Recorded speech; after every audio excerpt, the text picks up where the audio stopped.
Hello dear student, welcome to my YouTube channel.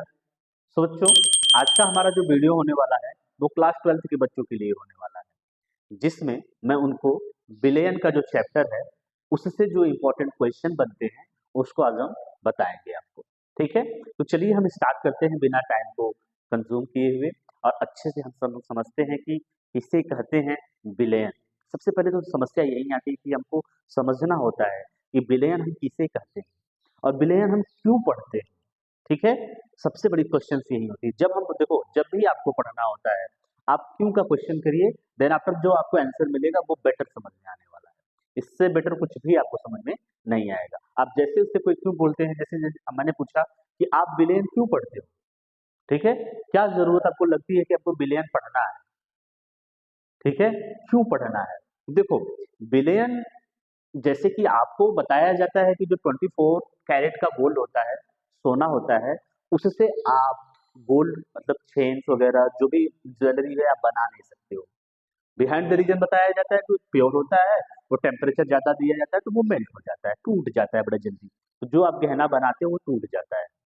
तो उसकी stability durability को बढ़ाने के लिए, ठीक है, तो हम लोग क्या करते हैं, जनरली हम लोग नहीं, जो कुछ लोग होते हैं वो दूसरा जो मेटल होता है उसके साथ मिलाते हैं, जिसे आप बोलते हो मिश्र धातु। ठीक है ना, दूसरा मेटल उसके साथ मिलाएंगे तो कुछ देर तक स्टेबल रहता है।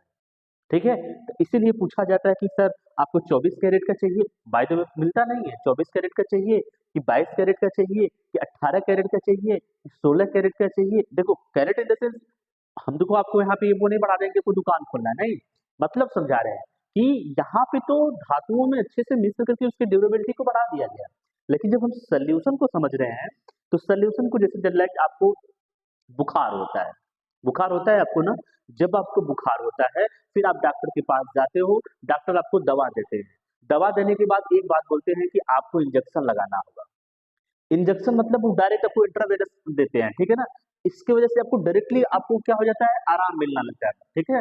उससे आपको क्या साइड इफेक्ट हो रहा है डजंट मैटर, उनको प्रभाव नहीं, नहीं आपको भी प्रभाव है, ठीक है। तो वो जो आपको इंजेक्शन के थ्रू दवा दे रहे हैं, वो जो इंजेक्शन के थ्रू आप दवा दे रहे हैं वो भी एक विलेयन है, वो भी एक सोल्यूशन का पार्ट है। तो समझिए कितनी इंपॉर्टेंसी है सोल्यूशन का पढ़ना। फिर उसके बाद आप नहीं आराम होता है तो आपको लगता है कि हाँ, डॉक्टर बोलते हैं कि आपको ये बोतल चढ़ाया जाएगा, बटन चढ़ाया जाएगा, कुछ समय तक पानी चढ़ाया जाएगा, उसमें तरह तरह की दवाइयां दी जाती है, ठीक है ना। वो भी चीजें वो सोल्यूशन का ही देन है। इसलिए बहुत समझिए कि ब्रॉड अमाउंट में हमको सोल्यूशन पढ़ना होता है। इसलिए जितने भी केमिस्ट का अगर काम करना चाहते हो, फार्मेसी में जाना चाहते हो, वहां पे सोल्यूशन की जो जो भी टर्म्स है उसको आपको याद करना है। तो हमारा जो मकसद है ये समझना है कि सोल्यूशन हमको क्यों पढ़ना है, ठीक है। तो हमको सोल्यूशन इसलिए पढ़ना है। अब समझ में आया। जब आपको दवा बनानी होगी, जब आपको सब कुछ बनाना होगा तो उसके हर एक पार्ट को समझना जरूरी है। तो सबसे पहले समझ लेते हैं कि विलेयन होता कैसे है, ठीक है। समझिएगा, देखो विलेयन जो बनता है वो विलेयन बनता है कि दो चीजों से मिलकर बनता होता है। एक होता है सल्यूट, एक होता है सॉल्वेंट। सॉल्वेंट मतलब आप समझिए कि जिसको सल्यूट को घोला जा रहा है, ये सल्यूट है, दिस इज सॉरी, ये क्या है आपका विलेय है, ठीक है ना। ये आपका विलेय है, इस विलेय को इस विलायक में घोला जा रहा है। ध्यान दीजिएगा, इस विलेय को इस विलायक में घोला जा रहा है और आपको विलयन मिल रहा है, ठीक है ना। वो अलग कहानी है कि अनसंतृप्त होगा कि संतृप्त मतलब सैचुरेटेड होगा कि अनसैचुरेटेड होगा, वो कहानी अलग है। अभी बस आपको यह समझना है कि जब हम विलेय को विलायक में मिलाते हैं तो हमको विलेयन मिलता है। जब हम सल्यूट को सॉल्वेंट में मिलाते हैं तो हमको सल्यूशन मिलता है। सल्यूट क्या होता है, जो माइनर में उपस्थित होता है, जिसकी मात्रा क्या होती है, कम होती है। और सॉल्वेंट क्या होता है, जिसकी मात्रा ज्यादा होती है। मात्रा ज्यादा होगी उसे हम कहेंगे विलायक, मात्रा कम होगी उसे हम कहेंगे विलेय, सॉरी विलेय कहेंगे। और ये मात्रा कम मात्रा ज्यादा वाला मिलकर क्या बनाते हैं, विलेयन बनाते हैं, ठीक है। तो आपको समझ में आया विलेय किसे कहते हैं। तो हमको जरूरत जो भी जरूरत लगती है उस अकॉर्डिंग हम सल्यूट को मिलाते हैं। तो जनरली हमको क्या लगता है बच्चा गर्मी में, आप बताओ। हाँ, अब हमको समझना है कि अब देखो सांद्रता व्यक्त करने वाले, हमको इसीलिए तो पढ़ना था इस चैप्टर को। हमको अब समझना है कि सांद्रता व्यक्त करने की विधियां, ये पढ़ना है, ठीक है। सांद्रता कैसे व्यक्त की जाती है, किसका, जो आपने सोल्यूशन बनाया हुआ है। दो तरह से किया जाता है, एक होता है गुणात्मक, एक होता है मात्रात्मक। ठीक है ना। गुणात्मक मतलब आप देख कर, क्वालिटी मतलब देख कर बता देते हो, अच्छा हाँ बढ़िया क्वालिटी का कपड़ा पहना हुआ है, ऐसे बोलते हो ना, अच्छा हाँ बढ़िया क्वालिटी बनी होगी, बस आप डिश को देख कर बता देते हो कि अच्छा बढ़िया क्वालिटी बनी होगी। ठीक है ना। आपने टेस्ट किया नहीं, लेकिन आप देख कर बता दिया। तो जो चीजों को आप देख कर ऑब्जर्व करके बता देते हो कि हाँ ये ऐसा है वैसा है, वो दैट इज क्या हो जाएगा, क्वालिटेटिव हो जाएगा। आप उसकी क्वालिटी को बता रहे हो। ठीक है ना। अगर हम क्वांटिटेटिव की बात करेंगे तो क्वांटिटेटिव के लिए आपको चखना होगा, या फिर उसको जो शेफ है उससे पूछना होगा, अच्छा आपने नमक कितना मिलाया, आपने ऑयल कितना मिलाया, वो क्वांटिटेटिव हो जाएगा। वो देख कर बताना वो क्या हो जाएगा, क्वालिटेटिव। ठीक है, आया समझ में। तो जो गुणात्मक होता है इसे हम सिर्फ देख कर पता कर सकते हैं, उसके लिए हम तनु बता सकते हैं और सांद्र बता सकते हैं। अच्छा ये बड़ा कंसंट्रेट, बड़ा गाढ़ा लग रहा है यार, तो ये क्या होगा, सांद्र हो जाएगा। बहुत कम गाढ़ा लग रहा है यार, तो ये क्या हो जाएगा, तनु हो जाएगा। मैटर को समझिए, बहुत सिंपली समझिएगा। ठीक है ना। तो ये हम क्वालिटेटिव की बात कर रहे हैं।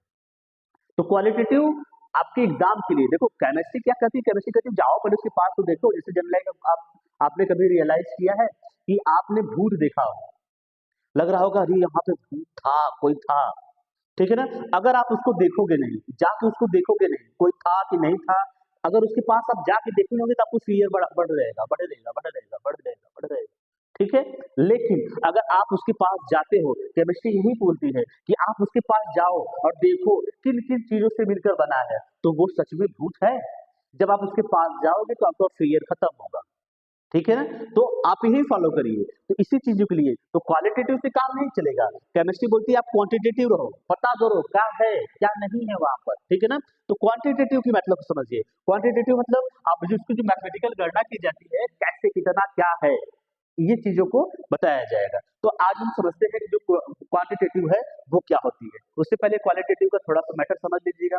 ये तनु होता है, मतलब इसमें विलेय की मात्रा कम होगी। तनु विलय मतलब यही कहने का मतलब जो डाइल्यूट सॉल्यूशन होता है उसमें जो सल्यूट होते हैं, मतलब विलेय जो होता है वो कम होता है, जबकि जो सांद्र होता है उसमें सल्यूट की मात्रा अधिक होती है। इसलिए आपको ये क्या लग रहा है, वो डार्क लग रहा है, ये क्या लग रहा है, लाइट डार्क लग रहा है।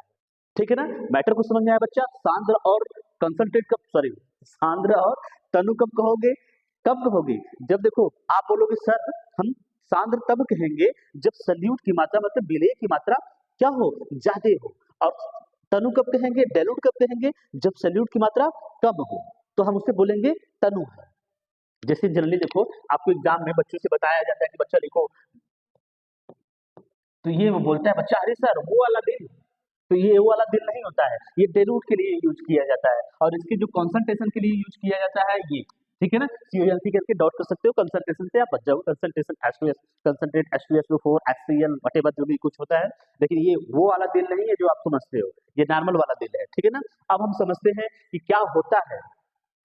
अब हम आपको बता रहे थे कि जब स्टार्टिंग में विलियन बताया कि वो डिपेंड करेगा सोल्यूशन कैसा है, वो बात की बात है। पहले आप सोल्यूशन को समझो, आपने सोल्यूशन को समझा, ठीक है ना, फिर आप क्वालिटेटिव के अकॉर्डिंग समझा। अब हमको थोड़ा सा समझना, ये जो विलियन है वो विलियन कितने प्रकार के समझ सकते हैं, कैसे ये विलियन होगा। देखो बच्चा, कंडीशन समझो जरा।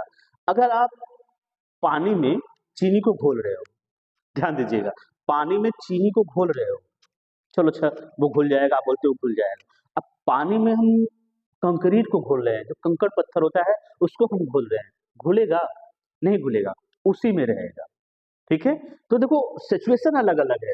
विलेयन बनने का हम तो कह दे रहे हैं कि ये सल्यूट है, ये सॉल्वेंट है, हम तो कह दे रहे हैं, कहने वो क्या, अब वो घुलेगा तब ना पता लगेगा। तो देखो कंडीशन और टर्म कंडीशन अलग अलग है। मैटर को थोड़ा सा क्लियरली समझिए। ठीक है। जितना अच्छे से क्लियर समझेंगे उतना बेटर होगा आपको। अब हम समझते हैं कि क्या होता है असंतृप्त विलयन, क्या होता है संतृप्त विलयन। इन दोनों को समझने के लिए आपको समझना होगा कि अगर आप कहीं पूरी खाने गए हो, शादी में गए हैं, और वहां पर आपको पूरी दी जा रही है, पूरी दी जा रही है, आप चपट करते जा रहे हो, चपट करते जा रहे हो। ठीक है ना। चपट करते गए, करते गए, करते गए, तो कोई थर्ड पार्टी देखी, बोलेगी अरे यार ये तो बड़ा खाने वाला लग रहा है, ऐसा बोलेगा ना। अब देखो, अगर आप उसी समय आप उसको चपट करना बंद कर दीजिए, ठीक है ना, आप खा नहीं रहे हो, उसमें जमा होते जा रहा है, जमा होते जा रहा है, तो उस समय लोग बोलेंगे अच्छा इसका पेट भर गया, अब ये नहीं खाएगा, बोलेगा ना बच्चा। सेम वैसे ही जब विलेय विलायक में घुलना बंद कर दे, तो उसका पेट भर गया ना। विलायक में घुलना बंद कर दे, उसे हम कहेंगे वो क्या है, सैचुरेटेड सोल्यूशन है, वो क्या है, सैचुरेटेड है। और अधिक विलय नहीं घोला जा सकता है, लेकिन घुलता जाए जब वो कंडीशन थी वो क्या था, अनसैचुरेटेड था। आई थिंक आपको अनसैचुरेटेड सैचुरेटेड समझ में आया होगा। ठीक है, देखिए इसको और अच्छे से समझने के लिए आप चीनी को पानी में लीजिए, थोड़ी सी चीनी डालिए, डिजॉल्व करिए, घुल जाएगा। थोड़ी चीनी डालते जाइए, जब ये चीनी पानी में घुलना बंद कर देगा, बस वही होगा आपका सैचुरेटेड। अनसैचुरेटेड कब होगा, जब वो घुलता जा रहा है, घुलता जा रहा है, वो क्या हो जाएगा, अनसैचुरेटेड, जिसे बोलते हैं असंतृप्त विलयन, और इसे बोलते हैं संतृप्त विलयन। आया समझ में? गुड, बहुत अच्छा, आप लोग समझदार हो। चलिए अब हम समझते हैं क्वांटिटेटिव, मतलब हम मात्रात्मक, क्योंकि जो आपकी केमिस्ट्री है ना वो भरोसा नहीं करती है थ्योरी पर, वो भाषणबाजी में भरोसा नहीं करती है, वो ग्राउंड रिपोर्ट पे क्या करती है, क्या हो रहा है क्या उसको देखना चाहती है। केमिस्ट्री का यही कहानी है। तो देखो कुछ टर्म्स है बहुत इंपॉर्टेंट है, इससे आपको एग्जाम में क्वेश्चन 1 2 3 4 मिलेगा, छात्रों नहीं मिलेगा 2 मिल जाएगा, ठीक है ना, ऑब्जेक्टिव में और अति लघु में। देखिए किसे कहते हैं द्रव्यमान प्रतिशत, और किसे कहते हैं आयतन प्रतिशत, और किसे कहते हैं द्रव्यमान आयतन प्रतिशत, फिर किसे कहते हैं पार्ट्स पर मिलियन, और सबसे इंपॉर्टेंट मोल अंश किसे कहते हैं, मोलरता किसे कहते हैं, जिसे कहते हैं मोलैरिटी। दूसरा क्या है, मोलरता, जिसे कहते हैं मोलैरिटी, इसे स्मॉल एम से दिखाते हैं। इन टर्म को समझना बहुत इंपॉर्टेंट है, ठीक है ना। जितने भी अगर आप कहीं इंटरव्यू देने के लिए जाएंगे केमिस्ट्री के लिए, वहां पे इन टर्म को प्रॉपरली पूछा जाता है, ठीक है। आइए हम समझते हैं कि द्रव्यमान प्रतिशत क्या होता है।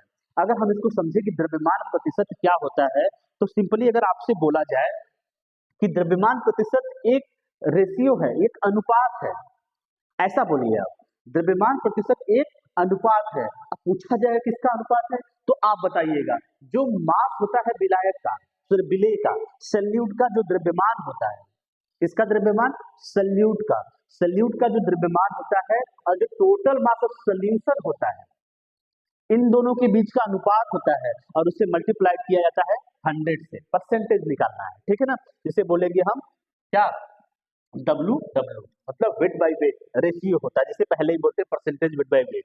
तो क्या होता है 100 ग्राम विलयन में, 100 ग्राम विलयन में उपस्थित विलेय का द्रव्यमान ही द्रव्यमान प्रतिशत कहलाता है।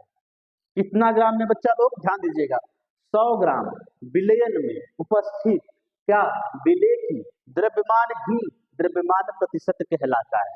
अगर ये फार्मूला आप लिख लीजिएगा, ठीक है ना, द्रव्यमान प्रतिशत बराबर किसका, विलेय का द्रव्यमान अपान मतलब बट्टे पूरा द्रव्यमान किसका, सॉल्यूशन का पूर्ण द्रव्यमान, ठीक है, मल्टीप्लाइड बाय 100। इसको आप लोग लिख लीजिएगा, ठीक है।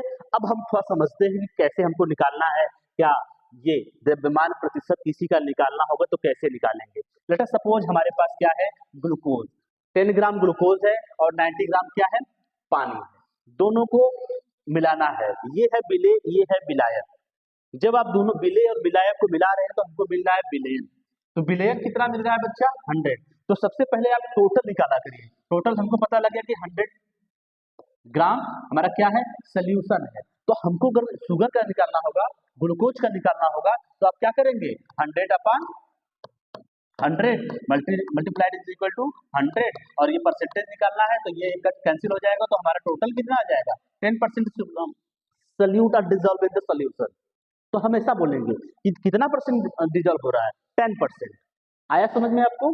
तो ये हमारा निकल जाएगा क्या, द्रव्यमान प्रतिशत। किसे कहेंगे, फिर से ध्यान दीजिएगा, 100 ग्राम विलयन में उपस्थित विलेय की मात्रा का, विलेय का द्रव्यमान, मात्रा नहीं द्रव्यमान क्या कहलाता है, द्रव्यमान प्रतिशत कहलाता है, ठीक है। चलिए अब हम नेक्स्ट समझते हैं, आयतन प्रतिशत किसे कहते हैं, ठीक है ना, ये भी बहुत इंपॉर्टेंट है, ठीक है। आइए समझते हैं, देखो 100 ml, ठीक है ना। अब ml की बात किया जाएगा, आयतन की बात की जाएगी तो ml की बात किया जाएगा। विलयन में उपस्थित विलेय का आयतन, वहां पर विलेय का द्रव्यमान था, यहाँ विलेय का आयतन, सब आयतन की बात की जाएगी, तो आयतन मेजर हो जाएगा ml में, ठीक है ना। तो हम देखो वैल्यूम परसेंटेज निकालना होगा, आयतन परसेंटेज निकालना होगा, तो क्या हो जाएगा, तो जो इसका देखो विलेय का जो आयतन है, ठीक है ना। और सोल्यूशन के पूरे आयतन से हम उसको डिवाइड करते हैं और 100 से मल्टीप्लाई करते हैं। डेफिनेशन फिर से देखिए, 100 ml बिलियन में, ठीक है ना, उपस्थित विलेय का आयतन ही कहलाता है आयतन प्रतिशत। अब इसको देखिए, हमारे पास क्या है, दोनों लोग कैसे हैं, लिक्विड फॉर्म में है, ठीक है ना। दोनों का हम देख रहे हैं कि 35 ml ग्लाइकॉल है, उसको डिसॉल्व किया जा रहा है वाटर में, 65 ml वाटर है, और 100 कितना हो रहा है टोटल सोल्यूशन, 100 हो रहा है। तो टोटल सोल्यूशन हमको पता है, तो उसको हमको डिवाइड करना है 100 से और मल्टीप्लाई करना है किससे, 100 से।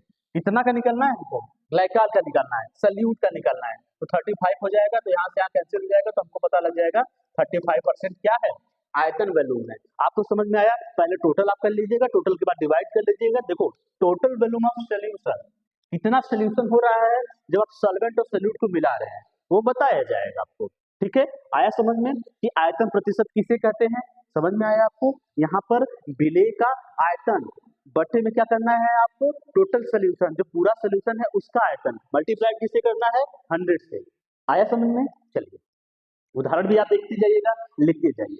अब एक तीसरा है द्रव्यमान हो प्रतिशत, सॉरी द्रव्यमान आयतन प्रतिशत, दोनों दिया गया, ठीक है ना। इसमें देखिएगा 100 ml क्या है, विलेयन में घुले विलेय का द्रव्यमान।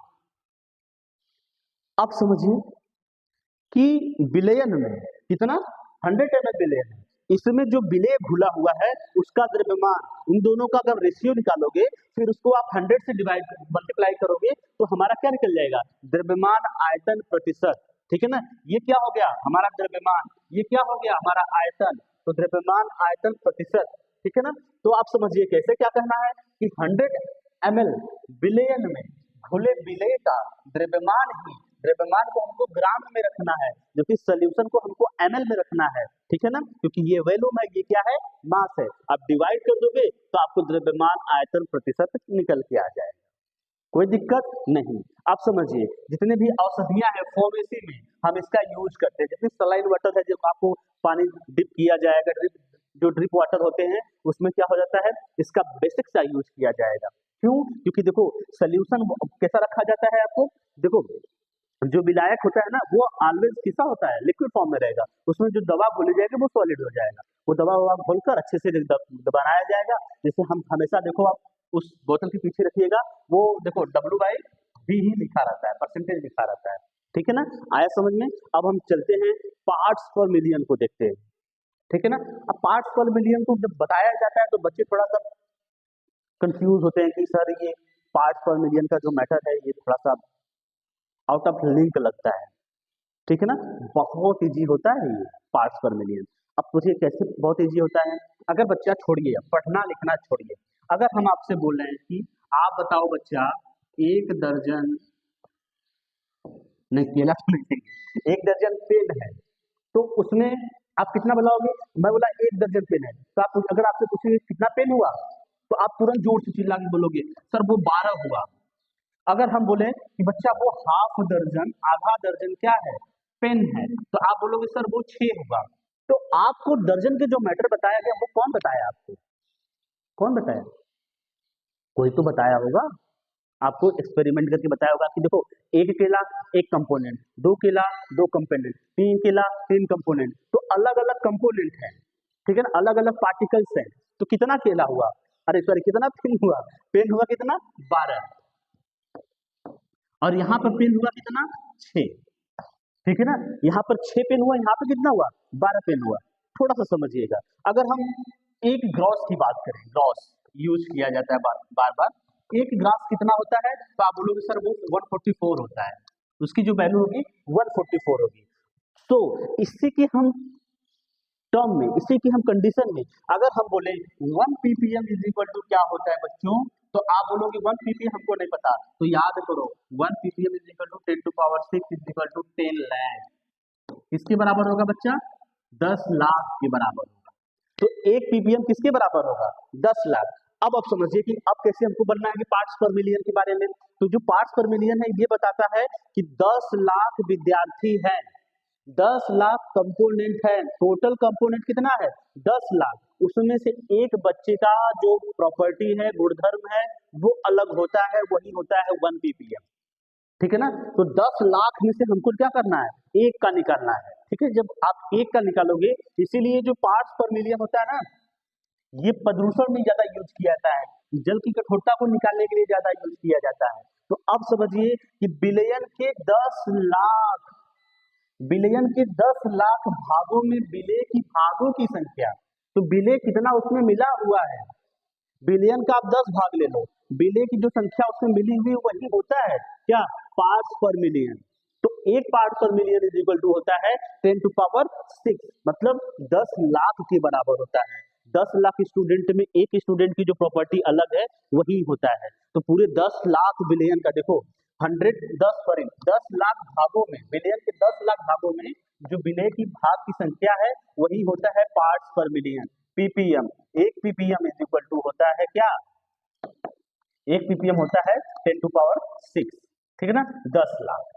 अब आपको समझ में आया। अगर आपको इसको निकालना है तो आप ऐसे ही करोगे, कितना है बच्चा, number of parts of component, ठीक है,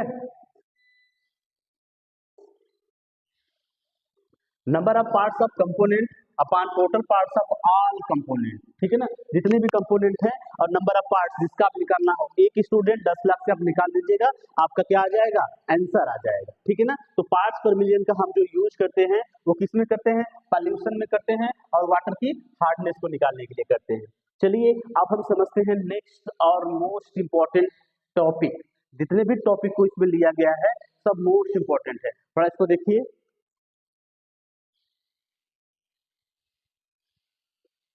हाँ हो गया आपका। चलिए देखिए, किसी घटक के मोल और विलयन के कुल मोलों का अनुपात ही कहलाता है मोल अंश। किसी घटक का, एक घटक की बात की जा रही है, अगर 3 से 4 घटक हैं, अगर इसको देखो मोल अंश हम कैसे समझेंगे। देखो बच्चा, अगर बाय द चांस अगर कहीं पे काम हो रहा है, बच्चे लोग सभी स्टूडेंट लोग आप लोग काम करते हो ना, वहां पे काम कर रहे हो, अगर हम देख रहे हैं सब लोग एक एनर्जी का शेयर करके कोई काम को कर रहे हैं, अगर हमको जरूरत लगा कि हम एक बच्चे का निकालना चाहते हैं कि एक बच्चा ने कितना काम किया, तो एक कंपोनेंट ने कितना काम किया उस कंपोनेंट को हमको निकालना है, ठीक है ना। उस कंपोनेंट को अगर हमको निकालना होगा तो हम जितने कंपोनेंट हैं उससे हम डिवाइड कर देंगे, हमको पता लग जाएगा कि हाँ इसने कितना काम किया।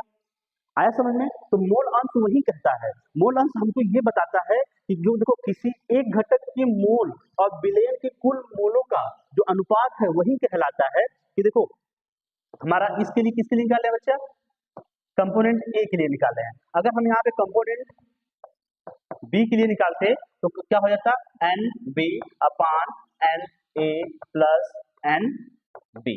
तो ये देखो ये कंपोनेंट बी के लिए, ठीक है ना। तो कंपोनेंट सी के लिए निकालना होता तो अलग, यहाँ पे अभी देखो टोटल कितना है तो यहाँ पे प्लस एनसी कर देते हैं, ठीक है ना, जितने लोग होते हैं उतना कर देते हैं, ठीक है। ये क्या होता है, इसका कोई यूनिट नहीं होता, यूनिट लेस होता है। और हम इसको अगर समझे तो देखो बच्चा ये होता है कि लेट अस सपोज कि हम एक शुगर मिला रहे हैं, किसमें, एक शुगर मिला रहे हैं 3 पानी में, वाटर में, ठीक है ना, 3 पानी में मिला रहे हैं एक शुगर को। अगर हमको मोल अंश निकालना होगा कि मोल अंश कितना है, तो हम क्या करेंगे, अगर हमको शुगर का निकालना होगा तो हम पहले पूरा डिवाइड कर लेंगे, 4 हो जाएगा, 1 कर लेंगे तो हमारा क्या आ जाएगा 0.25 आ जाएगा।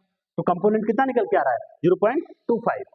टोटल कंपोनेंट डिवाइड कर देंगे, टोटल कंपोनेंट से डिवाइड कर दोगे, जिस भी कंपोनेंट का आपको निकालना होगा उस टोटल कंपोनेंट से डिवाइड कर देंगे तो आपका निकल जाएगा मोल अंश, ठीक है ना। मोल अंश समझ में आया आपको। मोल अंश क्या होता है, अनुपात होता है दो लोगों का, जिसका आप निकाल रहे हो, जिस घटक का आप निकाल रहे हो उससे डिवाइड करना है टोटल कंपोनेंट को। आया समझ में, गुड। अब हमको समझना है मोस्ट अवेटेड मोस्ट इंपॉर्टेंट, इससे ज्यादा केमिस्ट्री में यूज होता है, ठीक है ना, मोलरता निकालने के लिए। क्या होता है मोलरता, ठीक है। देखिए 1 लीटर विलयन में, किसमें बच्चा, विलयन में, दिमाग लगा के चलो, दिमाग जो विलयन उधर था, ठीक है ना। देखो आपका जो ये सल्यूट है, फिर आपका ये वो साल्वेंट है, दोनों मिलाकर क्या बना दे रहे हैं, सल्यूशन बना दे रहे हैं। तो ये बोल रहे हैं कि 1 लीटर सल्यूशन में, ये जो सल्यूशन वाला है उसमें जो घुला हुआ है, क्या घुला हुआ है, विलेय घुला हुआ है, विलेय का जो मोल घुला हुआ है वही मोलों की संख्या ही कहलाती है मोलरता। अगर विलेय 100 है, इसमें से जो घुला हुआ है वही है, बाकी जो नहीं घुला हुआ उसकी बात हम नहीं करते हैं, वो मोलरता नहीं बताएगा। जो घुला हुआ है ऐसा समझिए, जो घुली हुई है वही हमारा कहलाता है क्या, मोलरता। अब देखो मोलरता को हम दिखाते हैं कैपिटल एम से। मोलरता क्या होती है, मोल्स ऑफ सल्यूट, मतलब विलेय जो घुला हुआ है, विलेय जो घुला हुआ है, घुलता है ना विलेय ना, विलेय की जो घुली हुई संख्या है उसको पकड़िए, और वॉल्यूम ऑफ सॉल्यूशन, कितना विलेयन का सॉल्यूशन है, वॉल्यूम है, आयतन है, उससे डिवाइड कर दीजिए, आपका मोलरिटी निकल के आ जाएगा। ठीक है ना, मोलरिटी बहुत जरूरी होती है। देखिए जो मोलरिटी होती है उसका जो यूनिट होता है वो मोल पर लीटर होता है, और इसे हम दिखाते हैं कैपिटल एम से।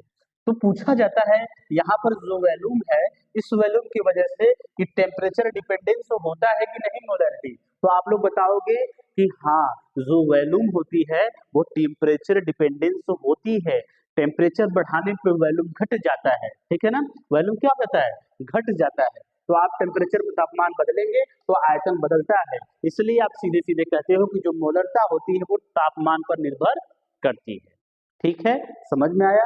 अब हम समझते हैं अपना जो लास्ट यूनिट का इंपॉर्टेंट टर्म है उसको, ये है मोललता।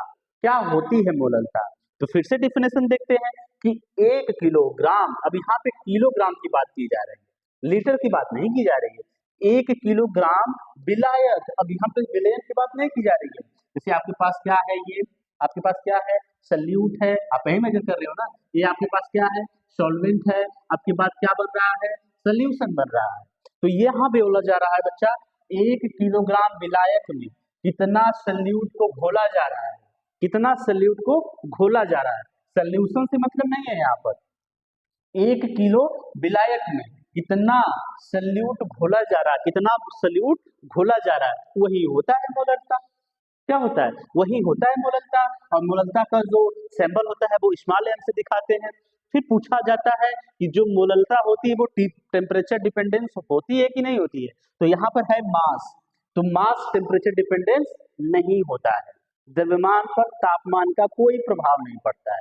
ठीक है, तो इसका जो यूनिट होता है वो क्या होता है, मोल पर केजी। आया समझ में आपको, आई होप आपको बेटर समझ में आया होगा। ठीक है ना, नहीं समझ में आएगा 2 बार पढ़ लेंगे याद आ जाएगा। ठीक है, अब हम समझते हैं, थोड़ा सा कोऑपरेट करिएगा।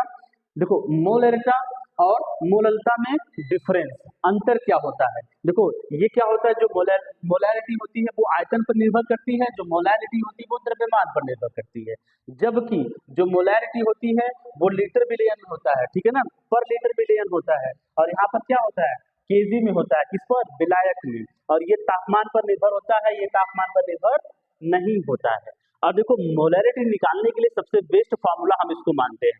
मोलैरिटी क्या होती है, मोलैरिटी निकालने के लिए वेट ऑफ मास जो आपको दिया रहेगा कि किसका बनाना है, ठीक है ना, और ये क्या है, ये 1000 से मल्टीप्लाई करना है और मॉलिक्यूलर मास से डिवाइड करना है, और क्या है, कितना बनाना है, 20 बनाना है कि m/20, m/10, m/25 क्या ही बनाना है, तो यहाँ पर उसका वैल्यू रखोगे तो आपका पता लग जाएगा। यदि घनत्व में दिया हो तो आप ऐसे करोगे, ये क्या है आपका, molarity multiplied by 10 multiplied by density is equal to x upon mv। तो डेंसिटी हो गया, x क्या है, मास परसेंटेज है। ठीक है, अब देखिए थोड़ा सा इस पे देखिए, आपको ऐसे क्वेश्चन दिया जाएगा 2 मार्क्स में कि हमारा 5 mg 5 ग्राम NaOH को 450 ml विलयन में घोला गया, तो उसकी मोलरता ज्ञात करिए, मोलरता को ज्ञात करिए। तो क्या है, कैपिटल M है, तो हमारा कितना दिया गया है, 5 ग्राम दिया गया, तो यहाँ पर आप रख दीजिएगा 1000 से मल्टीप्लाइड, देन मॉलिक्यूलर मास रख दीजिएगा NaOH का, तो आप उसको 450 ml से डिवाइड कर दीजिएगा, तो आप जितना विलयन बनाने के लिए दिया जा रहा है